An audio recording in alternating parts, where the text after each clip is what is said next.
Intergenerational trauma is a complex experience of carrying the trauma from past generations into our being, into our body, into the way our mind works and processes, into the way we experience, into the way we express. And healing it is a really complex journey with so many layers.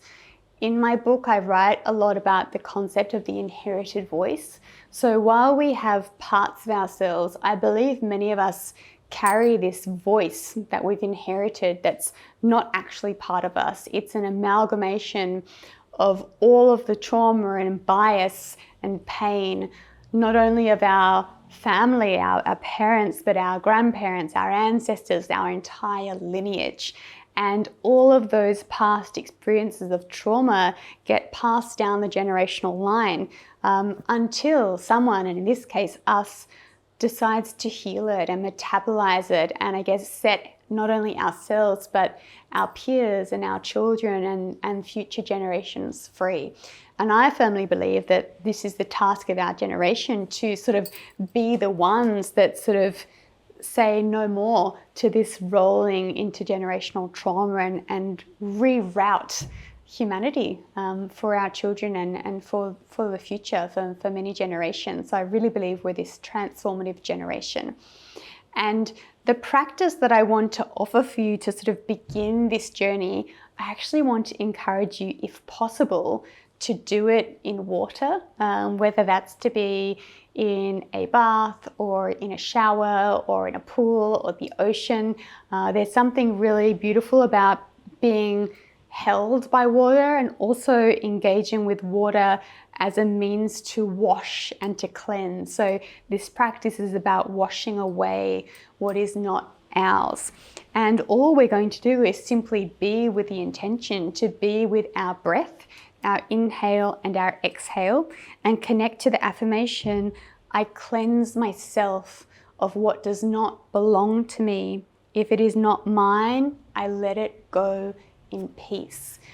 This can be super, super powerful practice, even though it's so simple. It's just breath and an affirmation, and hopefully the support of this water to really wash you and cleanse you.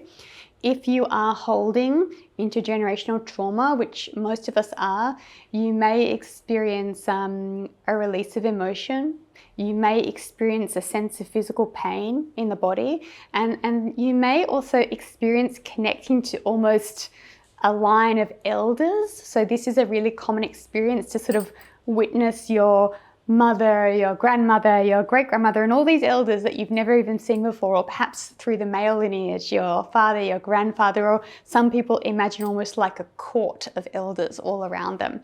And I guess here we are honoring not only what we've been through, but what our ancestors have been through, and inviting an experience of releasing and washing away and cleansing, so we can step forward without carrying the pain or carrying the trauma forward.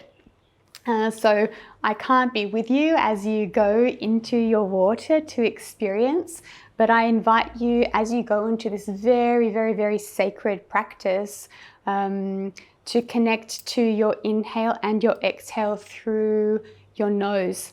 And you might like to sort of deepen the inhale and the exhale, almost with a little bit of active release through the nostrils, and just see how it feels. What are you able to wash off and metabolize and release?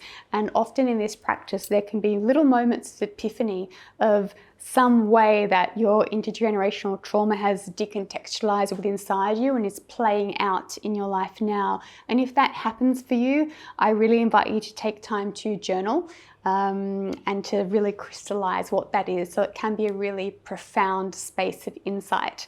The other thing that can happen is that as we seek to engage with this practice, that inherited voice that is usually full of shame and blame and criticism can kind of rear up and tell us not to do it, and that this is silly, or we should be ashamed of ourselves, or some very unhelpful voice. And our job is to notice that inherited voice is trying to block our healing, and it really does try to do that again and again, and say, hey, no more. I let this go. So there's a bit of boundary setting that may be required in this process. I know for me, engaging in this has been really, really powerful, and I've learned about so many beliefs and tendencies that I have brought with me, actually from both lineages, from my maternal side and my paternal side. And as I continue to purify, I continue to let go of not only the pain, but also the sort of dysfunctional patterns that have transcended generations of my family. So I send you so much support and care as you explore this journey of intergenerational healing.